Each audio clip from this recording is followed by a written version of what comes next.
Hello,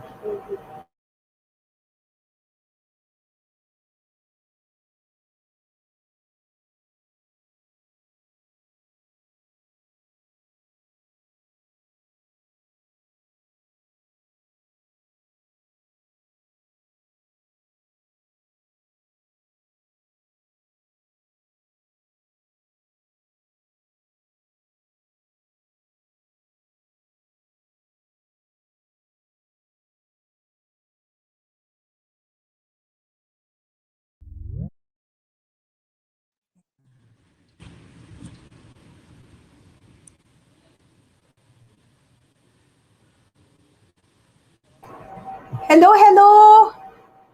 Hello. Hello, Keshila. Good afternoon.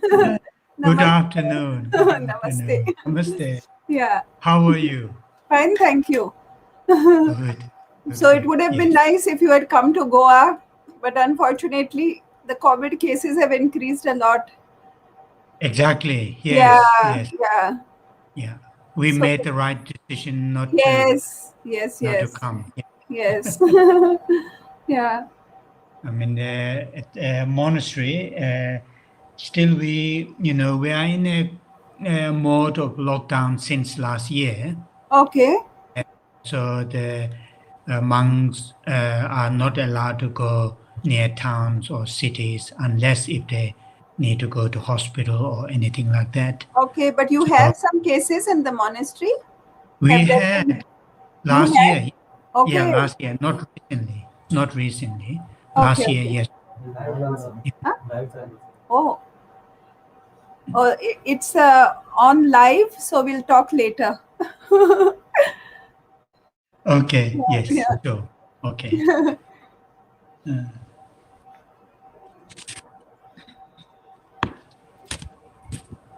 Speaker, camera.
Geshila, can you Yes. switch off your mic now? At 3:30, we can open it up. Okay. Yeah? Yeah, okay. I'll do Good. that. Yes.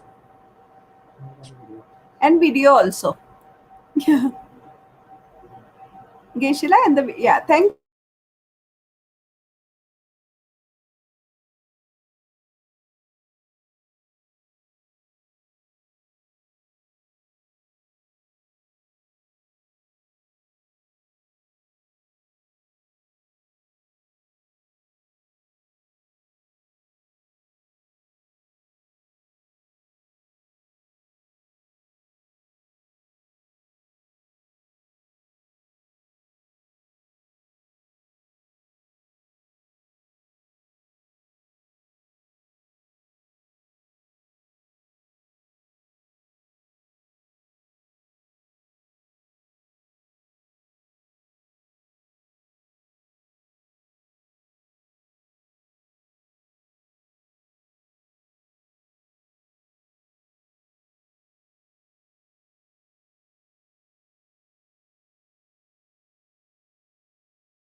maternity.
कितले join झाले हांगा?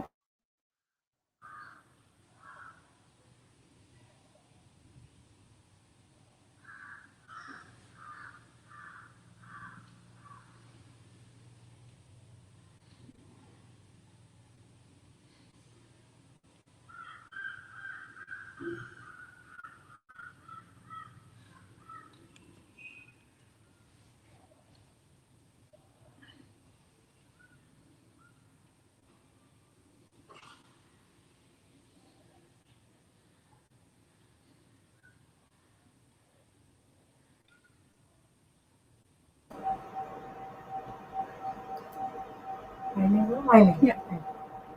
Good afternoon, everyone. I hope all of you are tuned in for the continuation of the lecture series. We have Geshila with us today, and this is in continuation with the lecture series which we commenced on the 6th of November and continued on the 15th, 16th, and the 17th of March. And this lecture series, which is on the for the next 4 days, that is 19th, 20th, 21st, and 22nd of April, was supposed to be a offline. However, because of the increasing COVID cases, we changed our mind, and Geshila also cancelled his coming to Goa. So hopefully in the next year, we'll have a lovely lecture series with all of us participating together. So today we start the lecture series where we continue with the Nalanda tradition.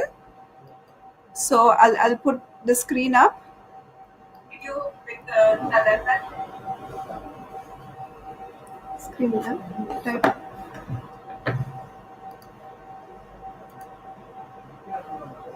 Oh, yeah. So today we, on behalf of the visiting professors program in the Directorate of Goa University, I welcome all of you for this lecture series, which is on the aspects of the Nalanda tradition, the methodologies of inquiry, understanding the mind and its training, and the nature of consciousness.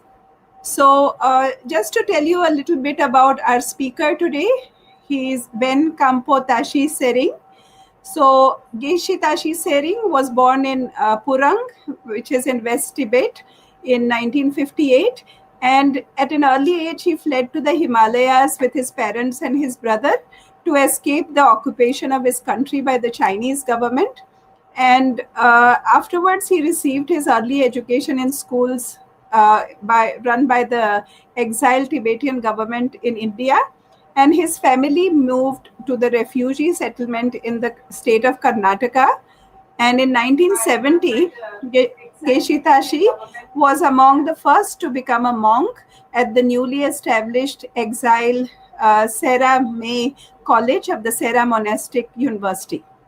After following the traditional study program centered around 5 key topics: the Nalanda tradition of Tibetan Buddhism, philosophy, metaphysics, epistemology and logic, psychology, and the monastic discipline, Geshe Tashi graduated with the highest honor, becoming a Geshe Harampa in 1990.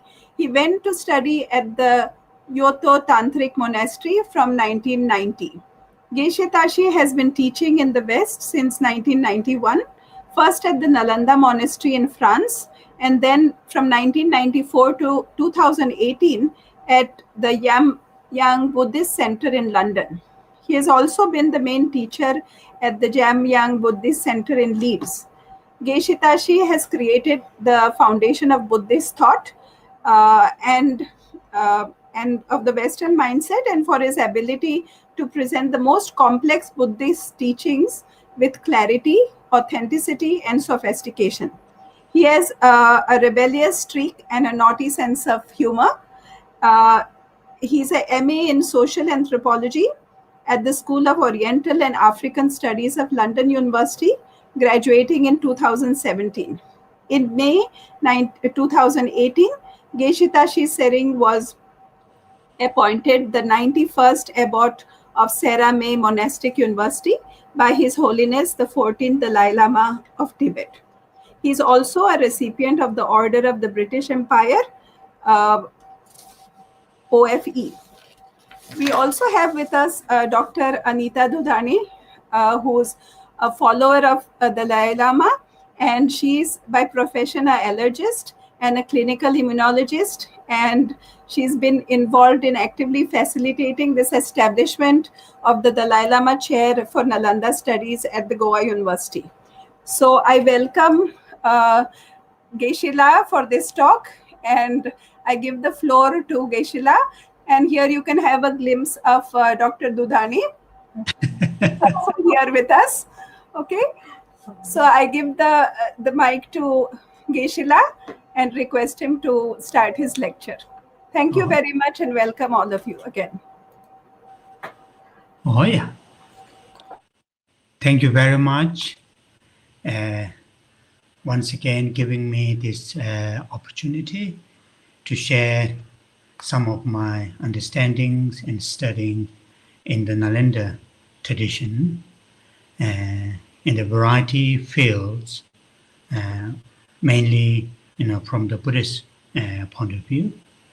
But we are mainly focusing on the understanding about the mind's consciousness, their function, their nature, and so forth. So all the people who organize this online the lecture, I would like to say thank you for the opportunity. So now, as I did our last 3 or 4 lectures, beginning of the the lecture, I repeated 2 important things, and I will do today and also next 4 days, next 3 days. The 2 important things are the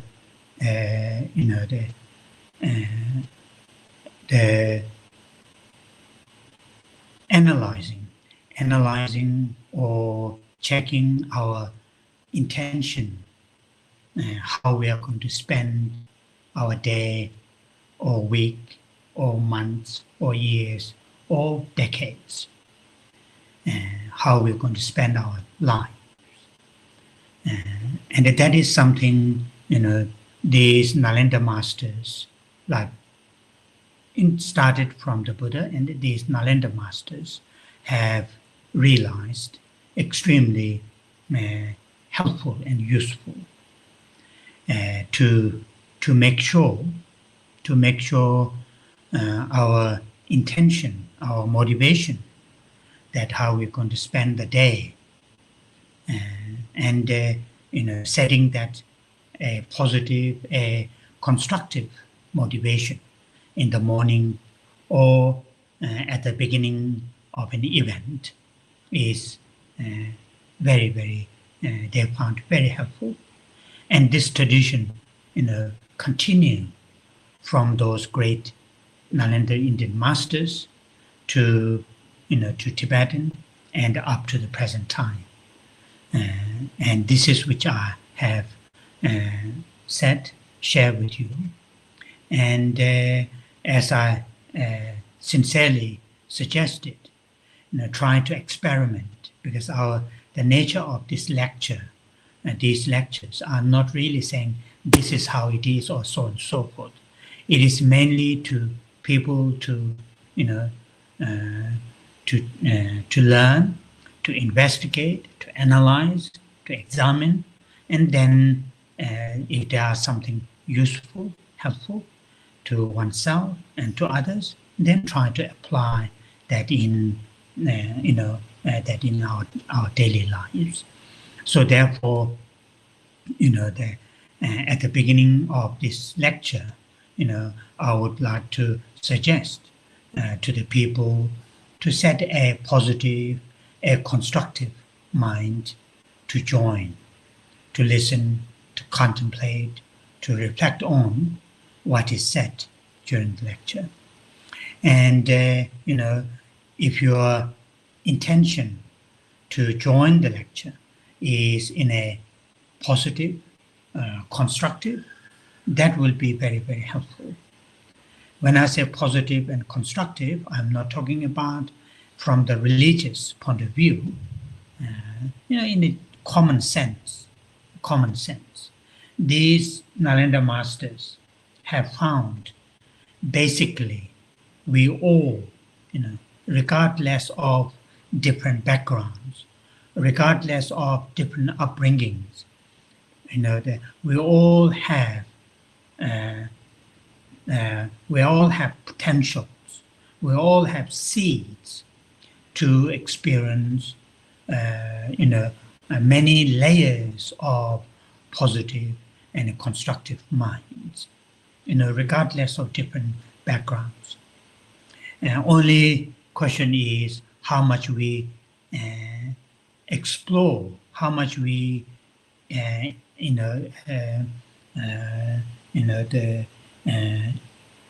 activate those seeds, positive seeds, and the potentials. That's the only question. Otherwise, we all have the same.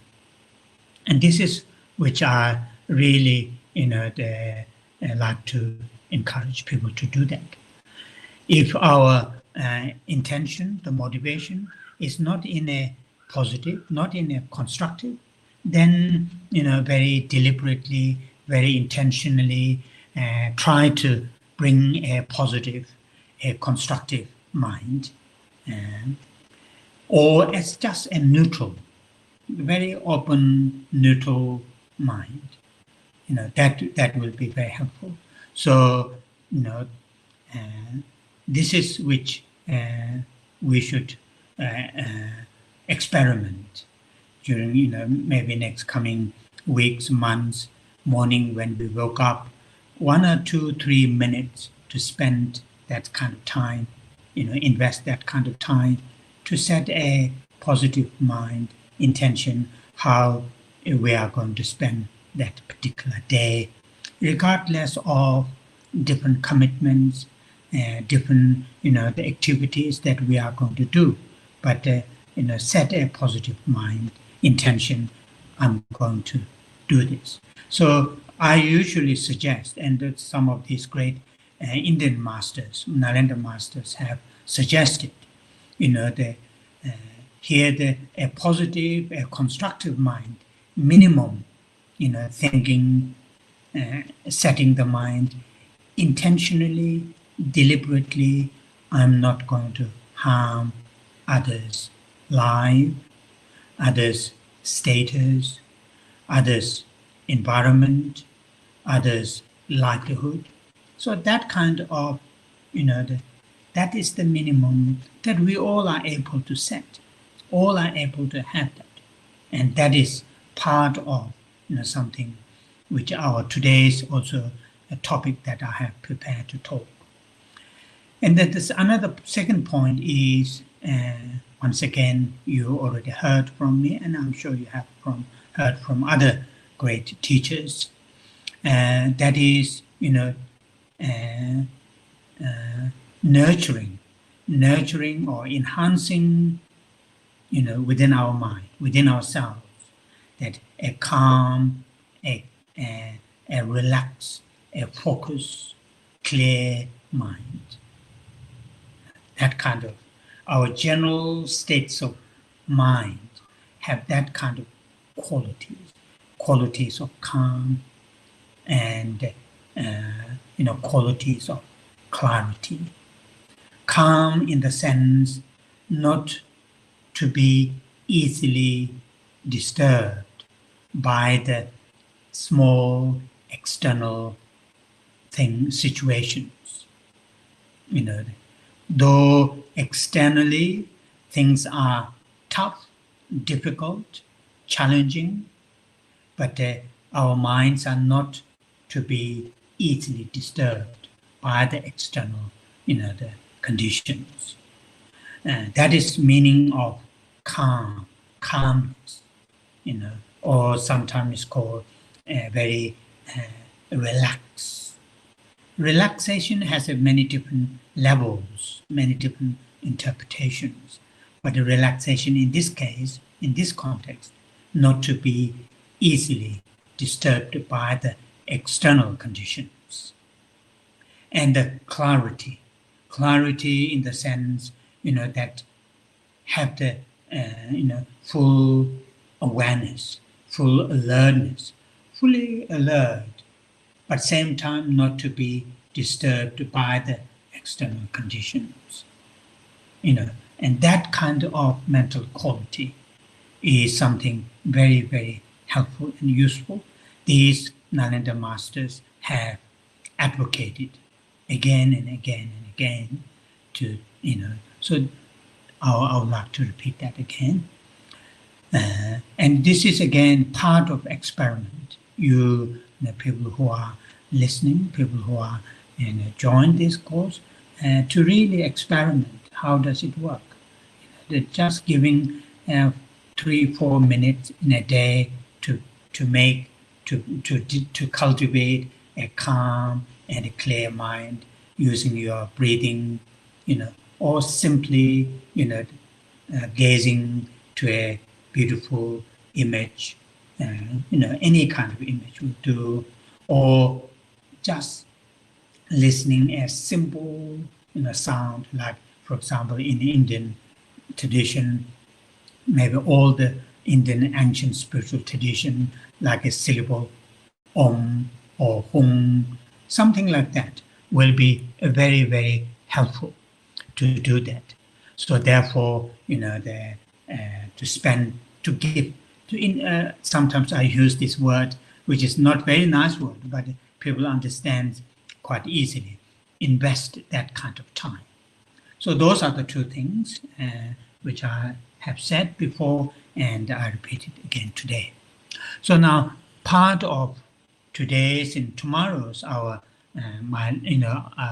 talk, I will mainly focus on that we have touched already on the methodologies of inquiry, not very detailed, but I think the blueprint, and also we have had I talked a little bit on the understanding of the mind, and also touch on a little bit the nature of consciousness. That this will come again a little bit later, but today and tomorrow I would like to focus on training. It's training the mind, which is a very, very useful to do that. Doesn't need to be follower of the particular spiritual tradition, to train our mind. I don't know whether this word training is something useful or helpful or pleasant or not. I don't know, but I think it comes from originally from from the Sanskrit word, and in Tibetan we call lo jong. Lo means mind. Jong means train the mind, train our consciousness, train our thoughts. That is here which something these Nalanda masters from the 2nd century, to all the way down to 13th or 14th century, Common Era. Many of these great Nalanda masters have, they taught a lot about training the mind. So this is, and I would like to start to say, the first, why we need to train our mind. Why we need to train our mind.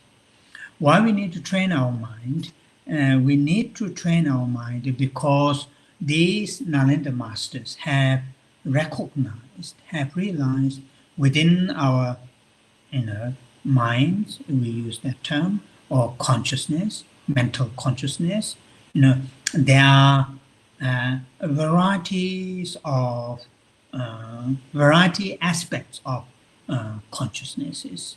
Some are constructive, helpful, useful to ourselves when they occur,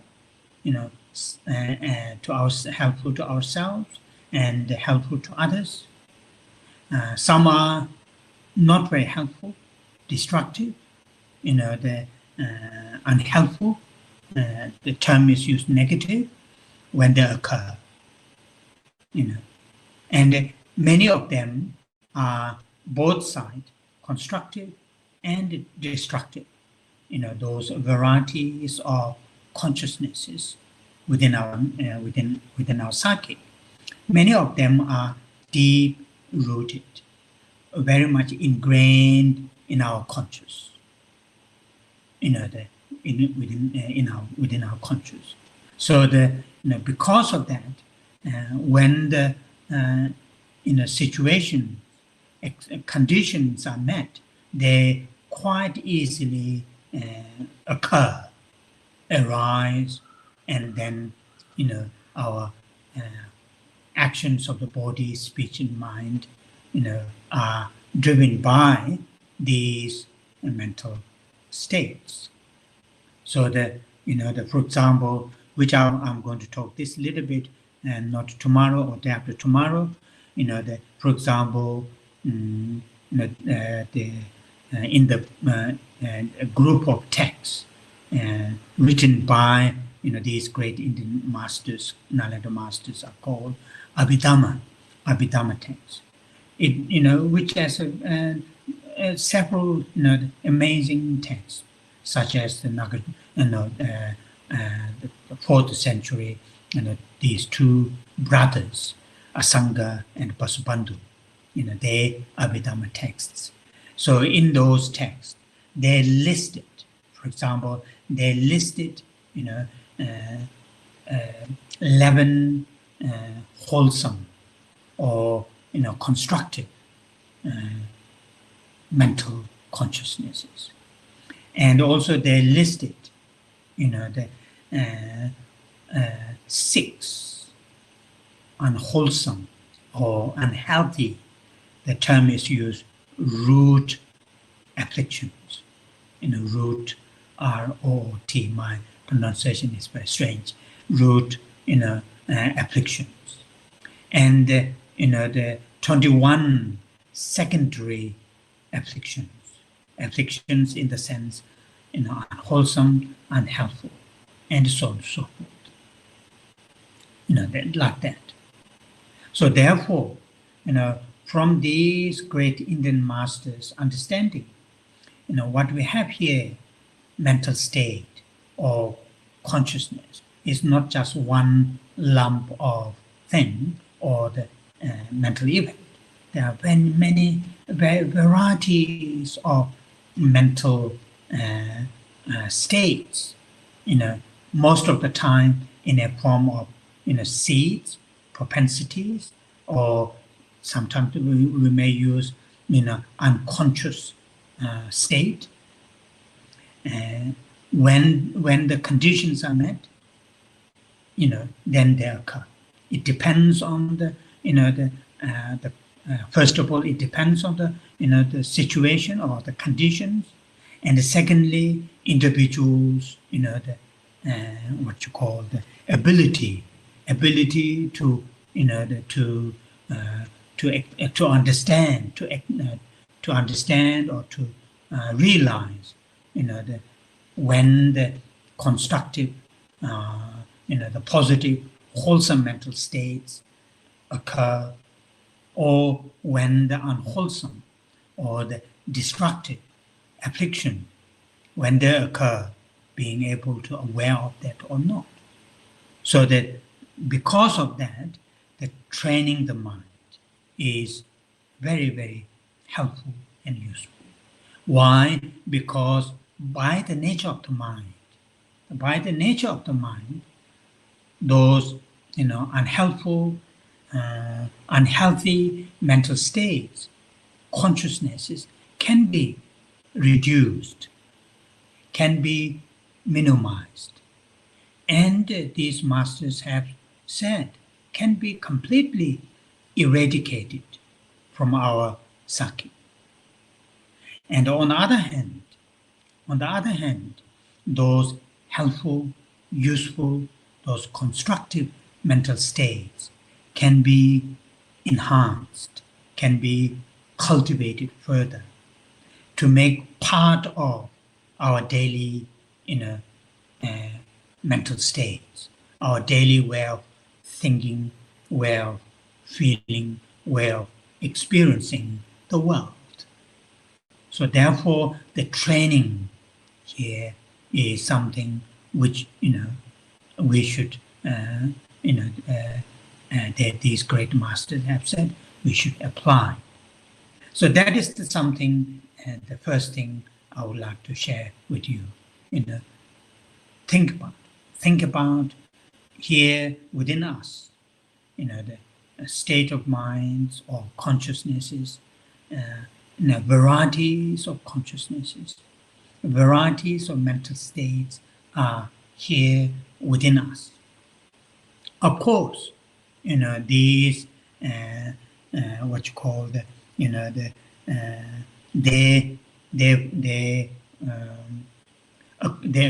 occurrence, their arising depends on individuals how to handle them.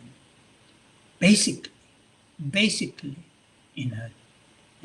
we all, regardless of these different culture background, social background, education background, racial background, regardless of all these differences, we all living beings, and particularly human beings, have all these different layers of consciousnesses, positive as well as negative.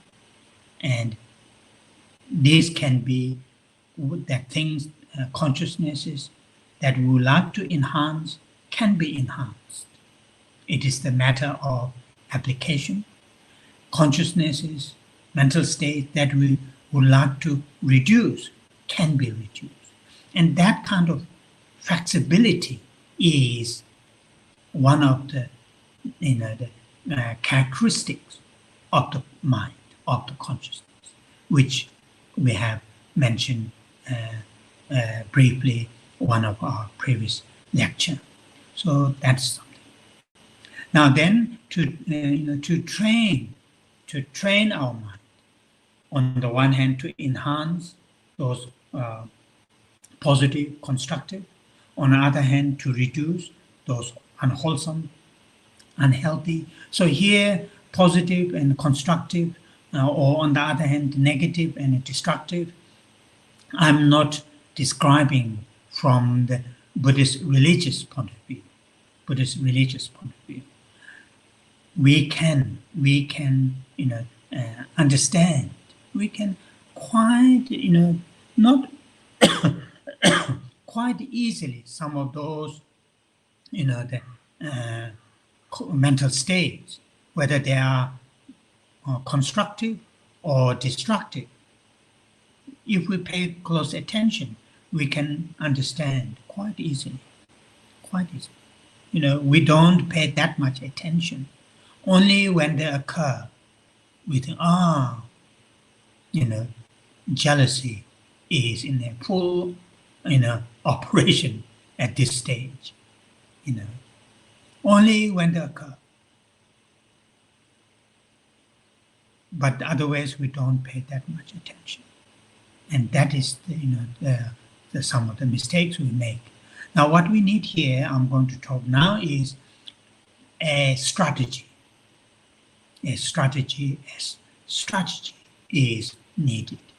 And I will discuss this with you, making a brief quotation from a great Nalanda master. Some of you may have heard. I think the 7th century, Shantideva. So one of the great masters, scholars from the Nalanda, Buddhist institutions in India, and he, currently what we have, 2 amazing texts written by this great Nalanda master. One is called, that's slightly different English translation in terms of the title. In Sanskrit, it is called Bodhicharya Avatara. Sorry, my Sanskrit terminology pronunciation is completely rubbish. Bodhicharya Avatara. And quite often it is translated in English saying, the engaging in the Bodhisattva's deeds. Engaging in the Bodhisattva's deeds. And it has 10 chapters. Of course, written by the Buddhist masters, from the Buddhist, generally speaking, from the Buddhist training's point of view. But many of the points that he mentioned in this text, extremely helpful, to understand the many wholesome, helpful mental states, our mental states, such as love, such as compassion, such as patience, tolerance, such as altruism. Not talking from the Buddhist point of view, but in general. And also talk about the disadvantages or the destructive nature of self-centered mind, egoistic mind. Very, very nicely put it in this text. That's one of it. Other one is called Compendium of Training. Shiksha Jaya, now I can't remember in Sanskrit term, which is also amazingly beautiful. So today's this quotation is from the first one, Bodhicharya Avatara, in the chapter where Shantideva explains, how to train our mind to enhance patience, tolerance, and along that, how to tackle hatred, anger. That chapter, I think it's chapter 6. And there are 2 verses which I'm going to read first. They're very, very beautiful. Then I will talk to you, how these 2 verses help us to how to structure training our mind. Wicked people are as limitless as space. There's no possibility of conquering them. But if I conquer my mind of anger alone, this is like conquering all of my enemies. Second verse. Where would enough leather be found to cover the entire surface of the earth? But if I put leather just on the soles of my shoes, this is like covering the whole surface of the earth. So these two verses help us really, how to structure, to deal with those unwholesome, unhelpful mental states that we have. So that, although it is these two verses, as I just mentioned, coming from the 6th chapter, dealing with how to enhance patience on the one hand, and or on the other hand, how to deal with the arising of anger, hatred, but that is talking about specific dealing with the anger or hatred. But this strategy can be applied to jealousy, envy, the grasping, attachment, many of those unwholesome, unhealthy mental states. At least they are in a seeds or the form of propensity within our psyche. So that is here. So this, Shantideva is creating a beautiful sort of, the image, saying, there are many living beings outside there creating lots of troubles to me, to others, and so on and so forth. In order to me to not get angry, not feel hatred towards those people, if I try to make them, these people, my best friend, my close friend, that is almost impossible. Impossible. However, what is possible? What is possible is if I really, deal with this, the occurrence of irritation, agitation, anger, hatred towards those, people, they do to their activities. If I do something with this, my, anger, hatred, deal with them, that is possible. I can do that. And that's what Shantideva was saying. And the second verse, which nicely, again, nicely explained with this nice analogies. In order to go for a walk, when I was in London, I love going for long walk. Sometimes, I'll tell you a brief story of my life in London. Sometimes around 10:30 in the morning, when they have no class, no preparation in the evening class or weekend class, I'll put a good pair of shoes, walking shoes, and in my backpack, a few sandwiches, and one or two orange, and and then mainly hot water with it, little bit tea leaves, few tea leaves. Then I'll walk. There's no sort of clear plan. Moment I get out from my door, then I'll say, okay, I'll walk. So I'll go. Sometimes in a park, sometimes in a quiet street, and some 3, 4, 5 hours I'll walk, which I love doing that. So this good pair of shoes that I was wearing while I was going for a walk, to not to damage my my feet, is the equal, what you call the equally. If I try to cover the entire those streets and parks that I'm going to go for a walk, to try to cover by a ladder or something, not to damage my foot. The second one, the latter one, is almost impossible. I can't do that. What is possible is I can have a good pair of shoes which has a good sole to not to damage my feet. And that is really, really nice analogy. We should think about what is saying here. The Shantideva is saying, some of those unhelpful, unhealthy, occurrence of the mental states due to the external situations, due to the external conditions.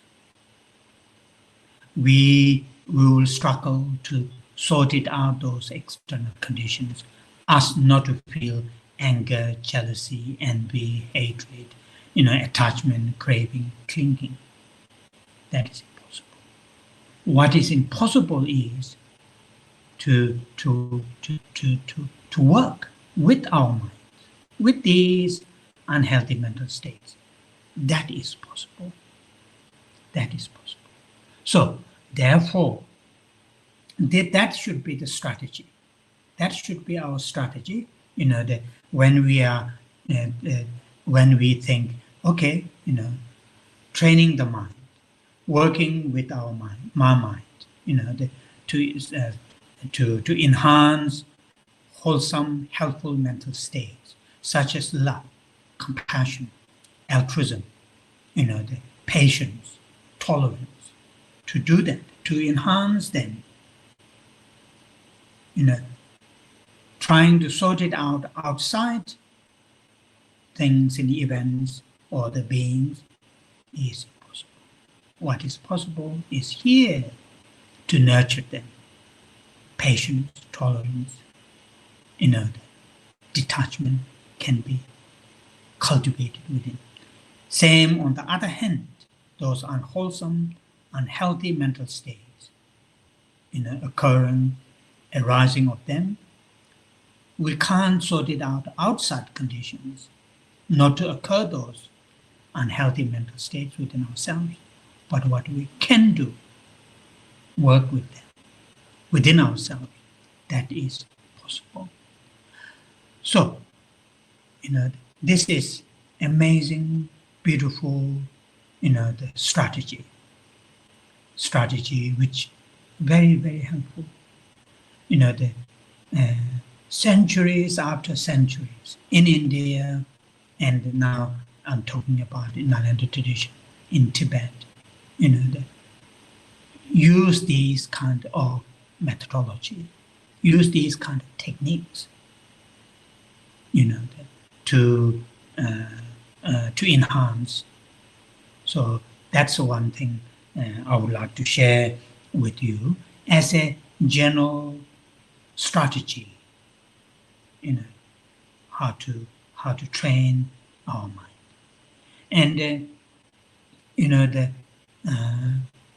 what you call what we need in here, to really work with our minds, thoughts, emotions, either negative or positive. Now, these masters have, explained again and again and again, some kind of strategy is important, needed.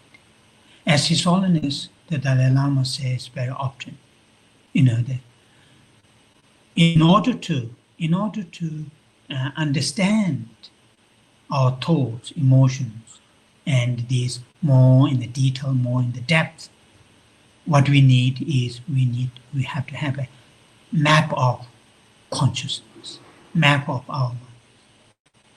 And this is what these masters have put together, had explained, as I just briefly mentioned earlier, when they, in the Abhidhamma text, when they identify, from on the side of the destructive, on the side of the unwholesome, they say, these are the 6 root afflictions or delusions. There are different translations.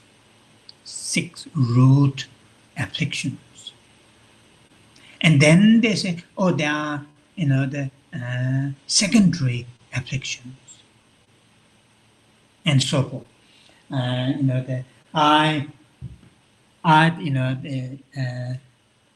By studying these amazing texts, and when I put these 6 books together to study some of these And what I did is I put a, put a zone, these afflictions, saying the first zone, second zone, and the third zones, and put into,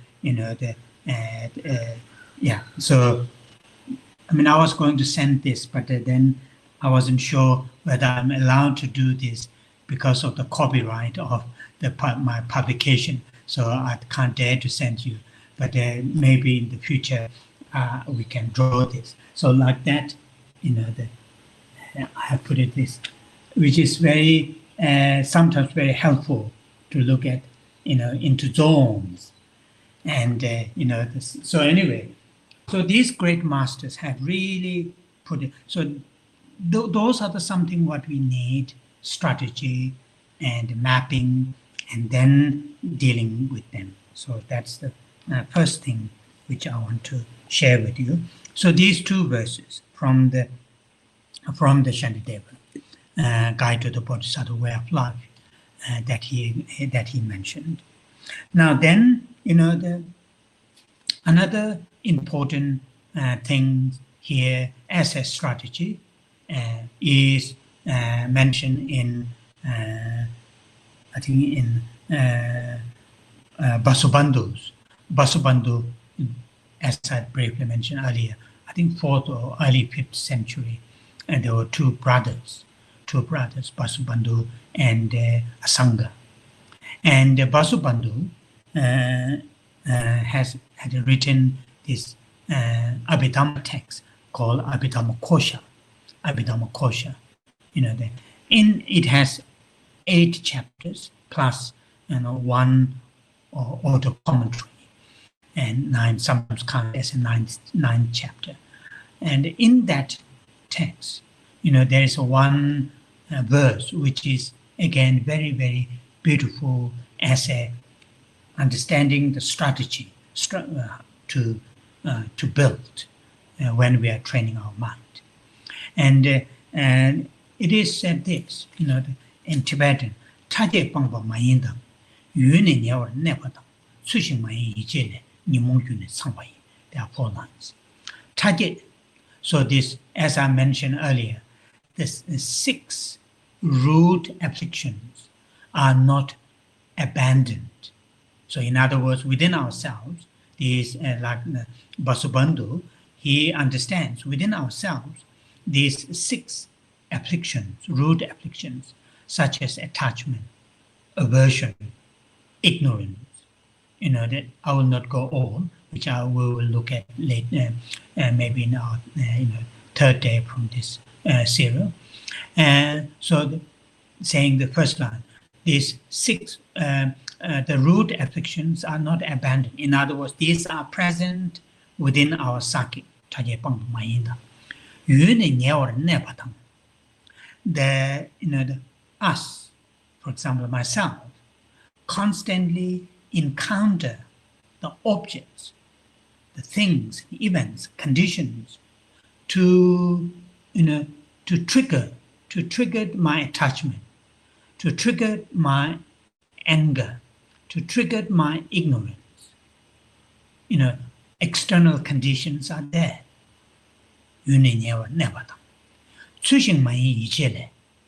So, and this confused mental state. Our mental state, in certain extents, I'm not saying confusion in this gross level. It is not in that level. I'm not confused my computer with my recorder. No, not in that level. But these Nalanda masters have realized within our mental states there are levels of distortions, not to understand the things and events, realities as they are. And that is here the confusion is talking about. And that confusion, that confusion is again deep rooted within us. That last line, 4th line, the causes and conditions to occur afflictions are completed. In other words, saying within us, each of us, in my case, within my psyche, within my this existence, to occur afflictions. The causes and conditions are fully present, surrounding with inside to occur afflictions, attachment, aversion, ignorance, grasping, self-centered, and so on and so forth. So why this verse is helpful as a strategy, helpful as a strategy, constantly to pay attention the actions of our body, speech, and mind. Constantly pay attention. These great masters, including the historical Buddha himself, have said mindfulness. Mindfulness is something very, very helpful and useful. Here the mindfulness, has many different meanings. In this context, mindfulness I'm talking about is be fully alert and fully aware of what is going on within ourselves and around us. Why that is helpful? Because the conditions, causes and conditions are almost ready, internally and externally. For example,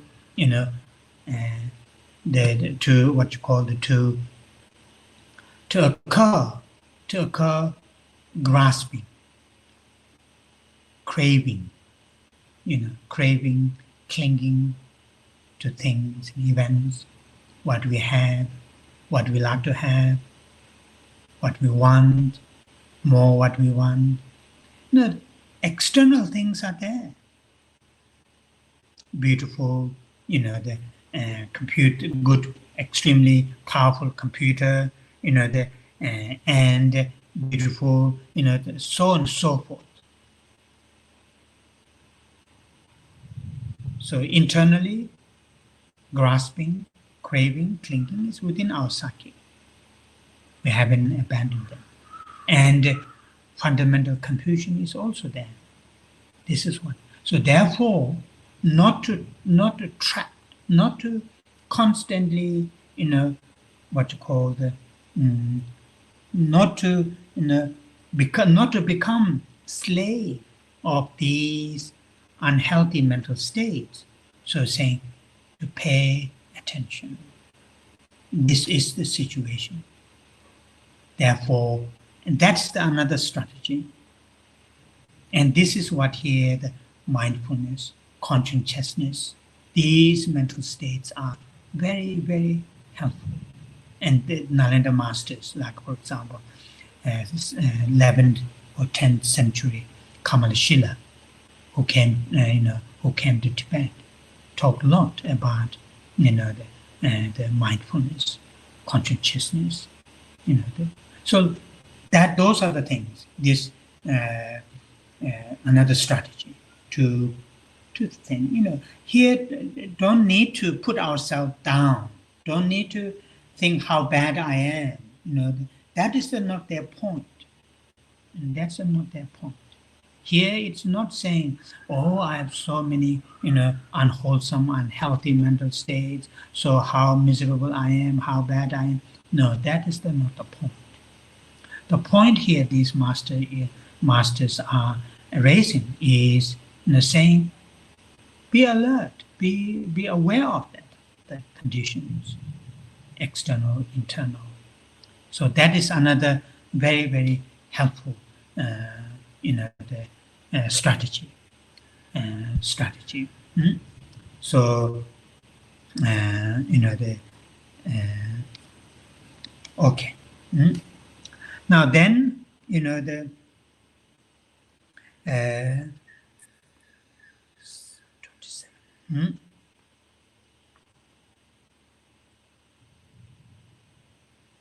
Okay. Okay. Now then, I want to make another quotation, which is give us a little bit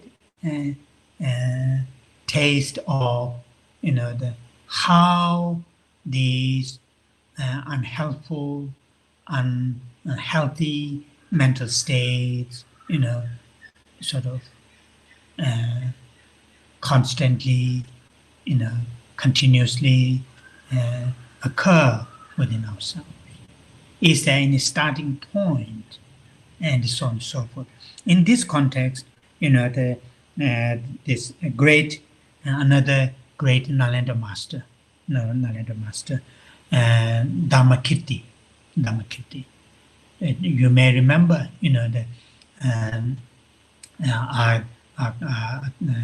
those two great Nalanda logicians, epistemologists,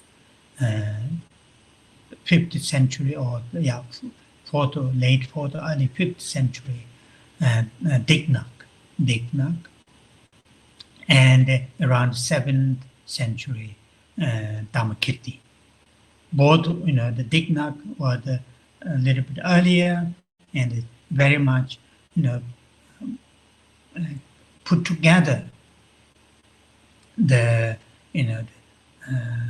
Buddhist understanding about logic, epistemology, and and the Dharmakirti 7 really what you call the added more what need to be added, updated, because there were several hundred years.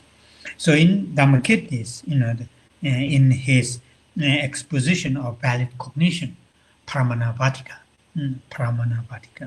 and there is a verse which I will nicely translated in here. In English, I will read that, and it says this: when there is self, under the quotation, when there's self, there is a notion of other. Self and other. There's a notion of other. From the distinction between self and other comes attachment and hatred.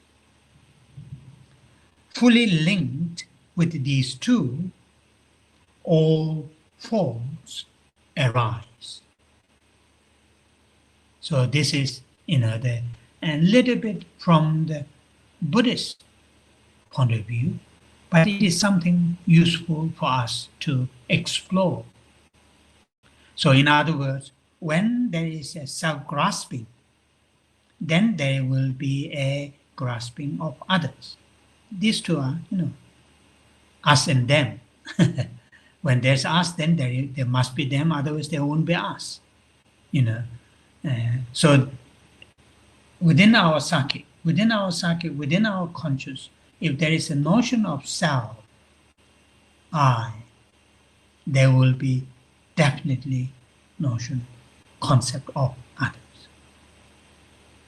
And this notion of self is not talking about any kind of notion of self. It is talking about distorted notion of self, distorted notion of others, not the correct or accurate notion of self. When there is a distortion notion of self, and this distorted notion of self lead us to experience, lead us to feel or to experience craving or grasping, or here translated attachment, and on the other hand, hatred. That is really the basic structure of unwholesome, unhealthy occurrence of unwholesome, unhealthy mental states. And that's what these great Nalanda masters have said again and again and again. The first one is the most debated between the ancient Indian Buddhist masters and the non-Buddhist spiritual masters in India. The notion of Atma, the theory or understanding of Atma, self, Dak in Tibetan. So this is something quite useful. I'm not saying one is right and one's wrong, but as a important to understand the structure and the process of our mental states, our consciousnesses, to get a different perspective, different aspects is something very, very helpful and useful. So this verse from the Dhammakittis, the exposition of valid cognition. This verse is something very, very interesting to explore. To explore, to experiment. How the attachment or hatred or anger occurs. Of course, we know attachment occurs when we see something attractive, and hatred or anger occurs when we see or encounter unpleasant something, and not just unpleasant, or something we feel very unjust, and so on and so forth. Then, but these two are these Nalanda masters, occurrence of attachment and aversion are not just independent. They are also related to certain another things, another the afflictions, another confusion, and that is confusion to the notion of self or Atma. And that is what he talked about. That's why he talked about it. So therefore, this one is quite helpful and useful to bear in mind, which we will explore that little bit in our this series, and the third day briefly. I want to do that. Now, then, so those are the some kind of like a bullet point. The first one is first and second. Those 2 points are the general structure. If we want to train our mind, what kind of structure that we should have, what kind of planning that we should have in our mind. And this one is in terms of the occurrence of these unhealthy mental states, how these Nalanda masters have explained. And this is the verse which I just quote now. Oh yeah. Now I'm going to move to another point, training the mind. This comes from, once again, from the Shantideva's text. Shantideva's, engaging in the Bodhisattva's deeds, and but in a different chapter. This comes from chapter 8. The previous those 2 verses are from chapter 6, where the chapter dealing with the patience, tolerance, and enhancing, and dealing with anger and hatred. These 2 verses now I'm going to quote comes from chapter 8. And there, chapter 8, the first part of that chapter, it is quite a big chapter. It has more than 120-30 verses. First part of the chapter is how to cultivate, the concentration, samadhi, or shamatha, concentration. And from verse 89, I think, onward, then dealing with the, really very entire sort of these coming verses from verse 89 are like sometimes it's having dialogue with sometimes having dialogue with the self-centered mind, sometimes having dialogue with the altruistic mind, and sometimes having dialogue with somebody, or what are the advantages, what are the benefits of the altruistic mind, what are the disadvantages, the what you call the disadvantages or shortcomings, having the self-centered mind, and so forth, and so forth.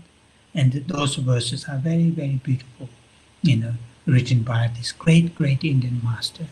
And these days, I think that's what His Holiness Dalai Lama, constantly says and works very tirelessly.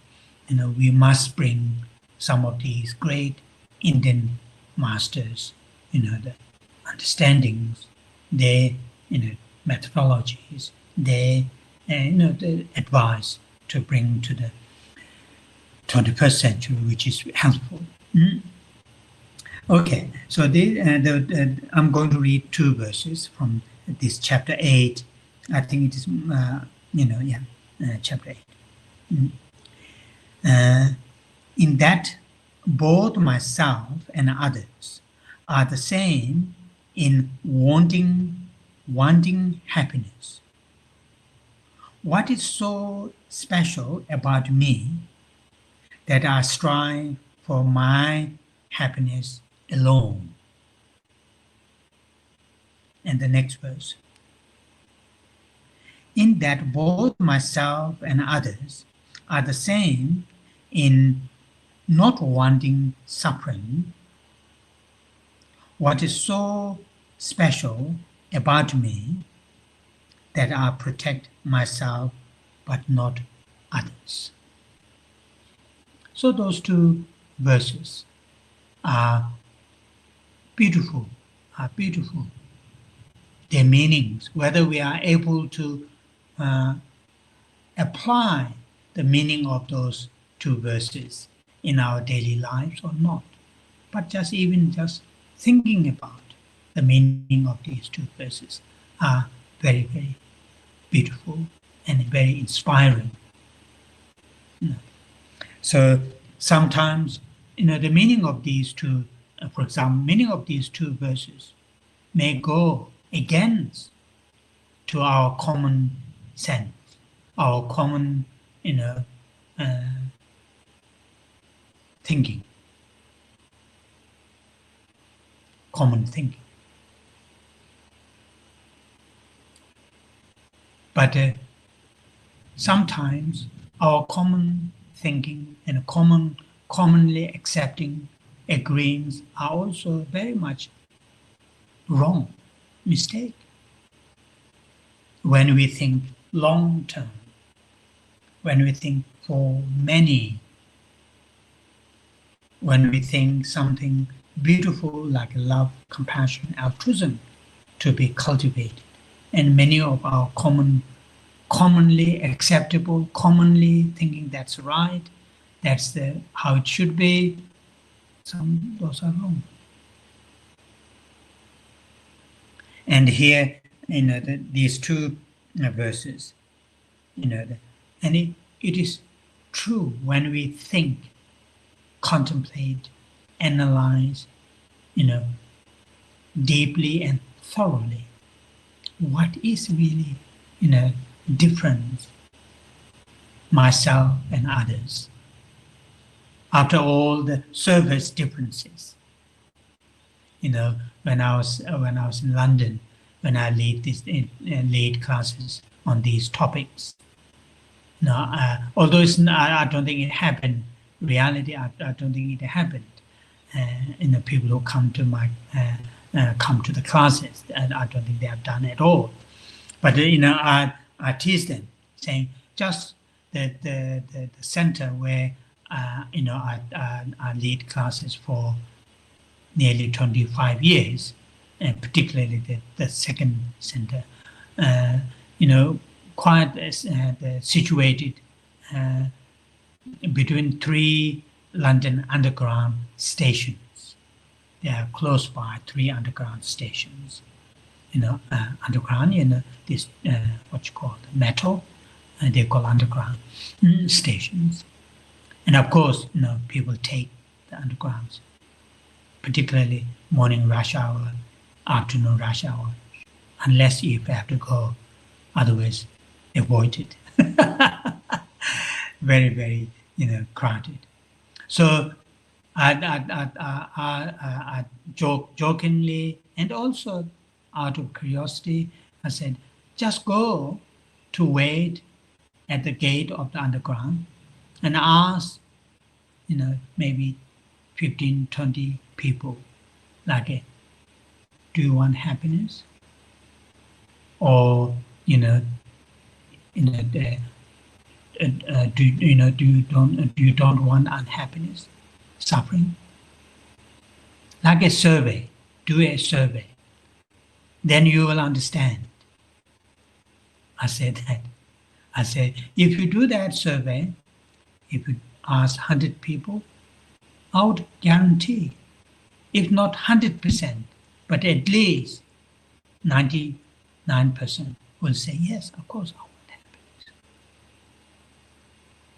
And the second question, you don't want unhappiness, suffering? Again, if not 100%, 99% will say, I don't want suffering and unhappiness. And that really tells what Shantideva is saying. That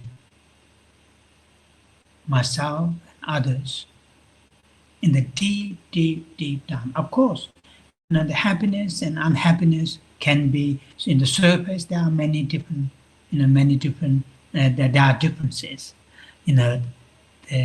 Some of the things that make me happy not necessarily make the others happy. I usually say that, the Italians having a strong coffee in the morning. Soon after they woke up, go to the kitchen, put the coffee powder in this very, streaming, and put on a small, the fire, and leave it there 10-15 minutes. Then entire kitchen smell with this coffee, and then in a small cup, really, really strong coffee, 1 or 2 sips. That makes them very, very happy. Not me. Even just 1 sip is difficult.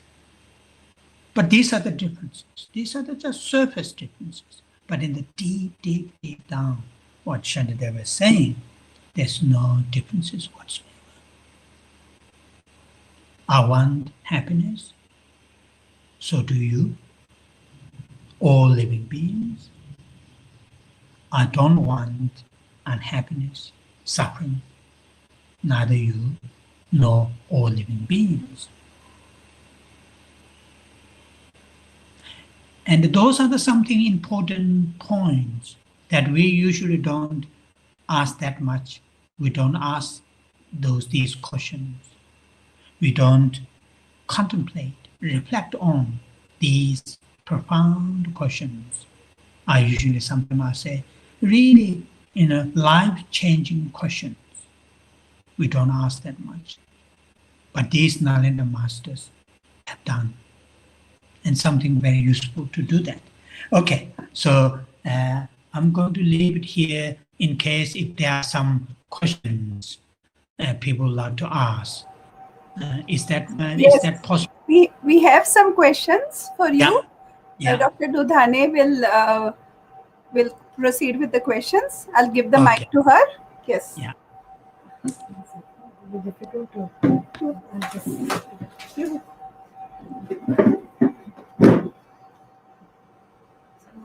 Geshe-la, Yeah. Good afternoon. So one of the questions has come from the students saying, are we just similar to each other or one and the same according to Buddhist tradition? Can you repeat that please for me, first part? Yeah, they're saying, are we just similar to each other or one and the same according to the Buddhist tradition. Okay, yes.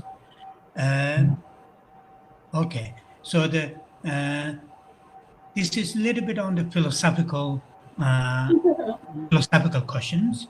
Now in here, the Buddhist masters, like these Nalanda masters, we all are individuals. We are not one living being. We are not. We all are individual sentient beings or living beings. And of course, there are many similarities at the basic level as a living beings, as a sentient beings. We are not one living creatures. Same if you are thinking about in that sense. In the Buddhist philosophical thinking, we all are unenlightened living beings. We all are individual unenlightened living beings. More or less, we we face challenges, and quite similar challenges, similar struggles, but our the internal experience of these challenges, struggles are individual. And through the training, now we are talking about particularly Buddhist philosophical, through the trainings, when we sort of really dispel or what you call abandon those things that we're talking about, such as anger, hatred, ignorance, we all be individual enlightened beings, not one, not just the enlightened beings. We all be individual enlightened beings. However, we may share many of the qualities. Although I don't know when, I hope sometime soon. I don't know, this life or many lives in the future from the Buddhist point of view. When I experience my enlightened state or enlightened mind,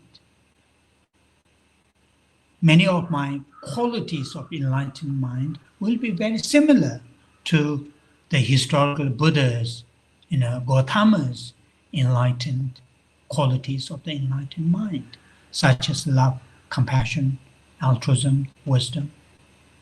But, those qualities are mine, individuals' qualities, and the Buddhas are his, or, the enlightened beings, the historical Buddhas, So in that sense, we are not one. So I hope I have answered your question, but I must have not very clear the questions that you have put forward. Thank you. No, I think the answer was perfect, Krishna. Okay. So the other question that we have here is the science of evolutionary biology. Mm-hmm. It says that all beings are primed for survival of the fittest. Mm-hmm. For example, a mother always takes care of her own young in any species, Yes. with all her being to ensure the survival of her species. Mm-hmm. So how does this fit in with equalizing self and others? Mm-hmm. Very good question now here. I just want to repeat a little bit, just I've said maybe 5 minutes ago. Some of these trainings may go against so far what we call common sense. Something, biologically that's how it works, and so forth. But here we are talking about changing something.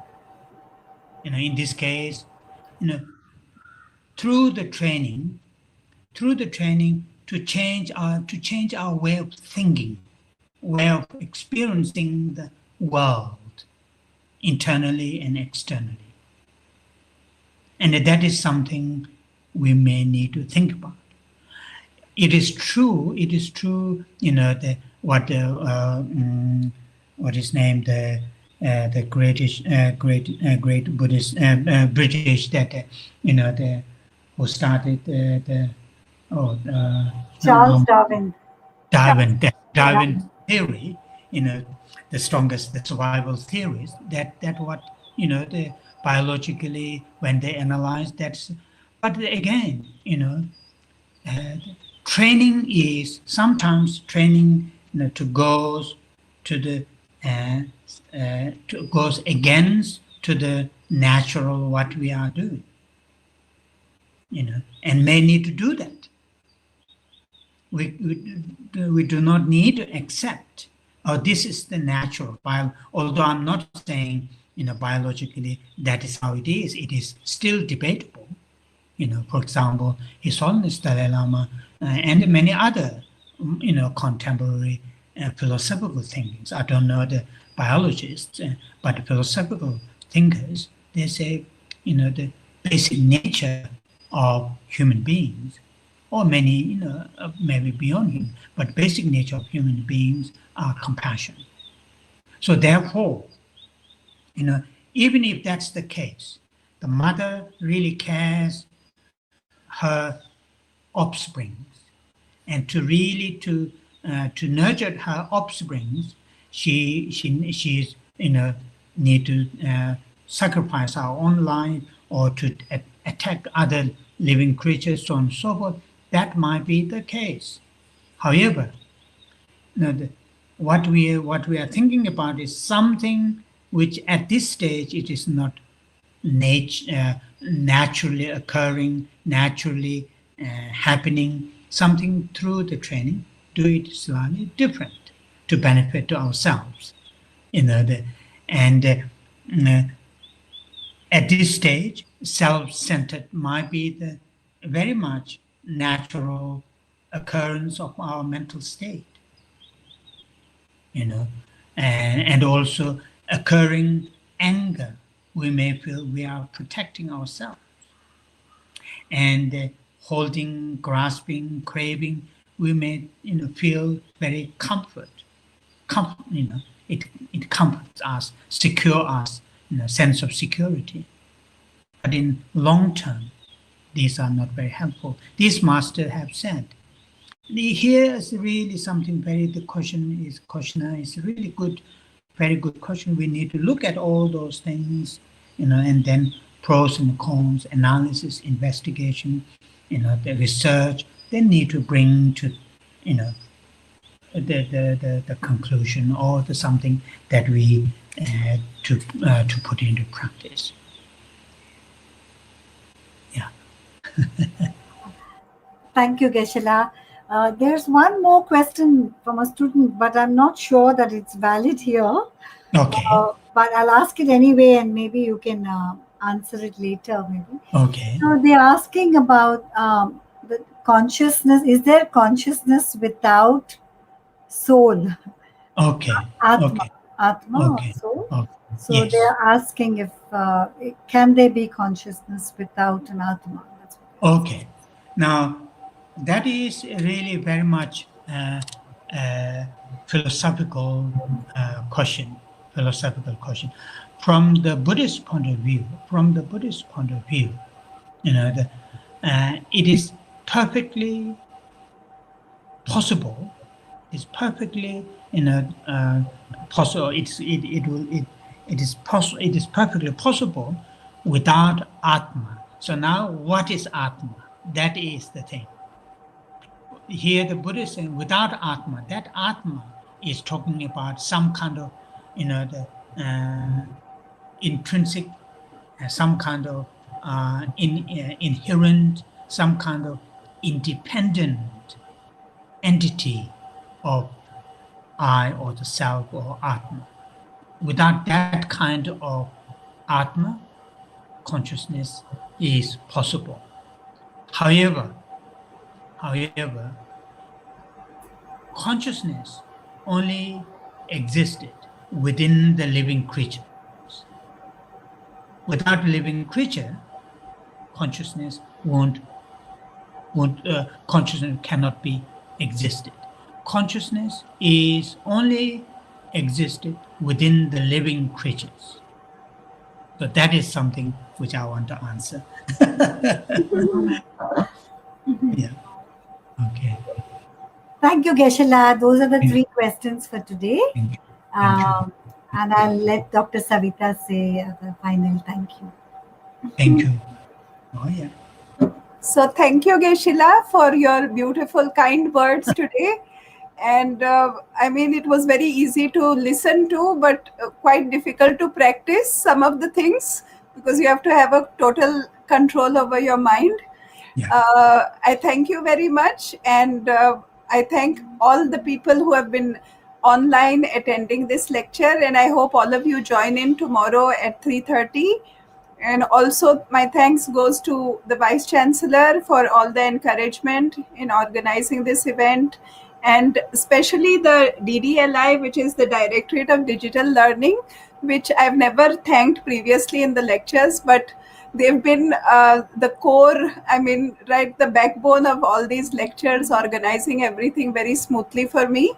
And especially Nitin Patil, Sachin Sambaji, and of course my team from the VRPP. And last but not the least, Mr. Rajiv Mehrotra, who's the Secretary and Trustee of the Foundation for Universal Responsibility of the Dalai Lama, New Delhi. And of course, Dr. Anita Dudhane, who's always been closely associated with all our programs which are associated with the Dalai Lama. So thank you very much for this lecture, Geshila, Thank you. and hope to see you tomorrow at 3:30. All of Yes. us will be meeting you again Thank for you. the second lecture of this series.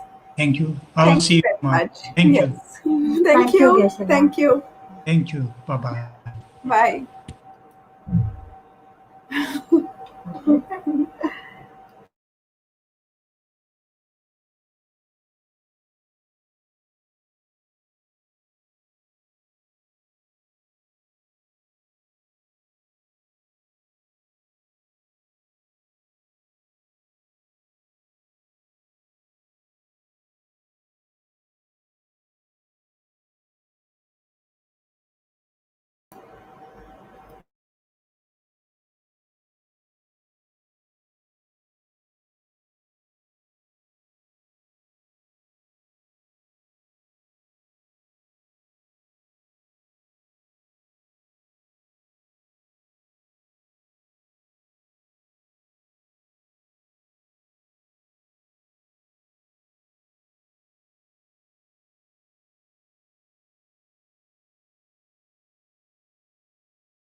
So exactly how it's going on? On video. Ah, okay, okay. Okay, correct.